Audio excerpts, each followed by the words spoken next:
Guys, well, let's get into my thoughts. Now, Goodnight Mommy is a psychological thriller horror that kept me interested as much as it did piss me off as we further along into the movie. Now, the movie centers around two twin boys, Elias and Lucas, and they grow up in the middle of nowhere in this house with their mother, and they're out in the front yard, doing normal 8-9-year-old things like picking their nose, playing in the dirt, whatever they do. And they notice their mother arrived back home from a trip, and she's got noticeable bandages all over her face that she didn't have before, looking like a straight up mummy, and they start to become a little bit curious and a little bit skeptical. Now, the psychological aspect of this film is what kept me interested throughout the entirety. Didn't really know where it was gonna go. It's really good in that aspect, but the mother, she is acting very strange. She's doing really weird stuff, and she's even acting as if one of the boys, Lucas, even exists. I mean, she keeps ignoring him. She doesn't answer him. It's just all very strange. And this movie does such a good job at keeping things very tense and creating this really ominous, weird vibe. I mean, for the longest time, I honestly kept flip-flopping on if this is the mom or if this is just a random person. I don't even know. And where the movie actually loses me is the horror aspect of the film itself. Now, without spoiling it, these two twin brothers go to very extreme lengths to figure out if this is an imposter or if this is actually their mother.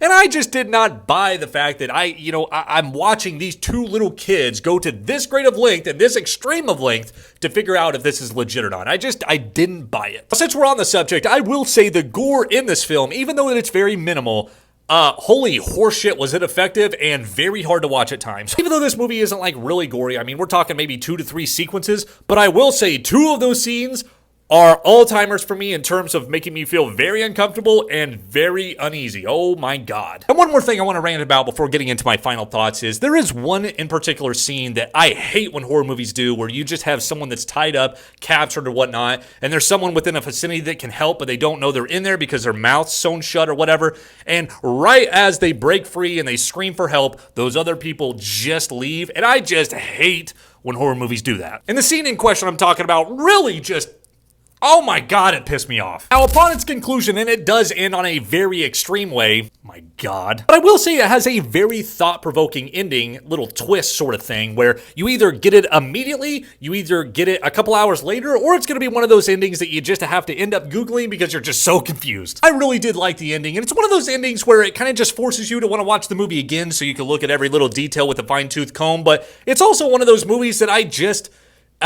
don't want to watch again, and you ain't gonna make me. So all in all, guys, yes, I would recommend for you guys to go check out Goodnight Mommy if you want a really interesting psychological thriller, and I definitely would recommend for you to go check out the original 2014 one, and yes, it is foreign, so you are gonna have to deal with the subtitles, but there's like literally 10 words said throughout the entire movie, so get over it. Guys, I appreciate you sticking around. If you watched this far, leave me a like, leave me a follow, and leave me a comment on a movie that you would recommend down below, and I will see you in the next one. Bye.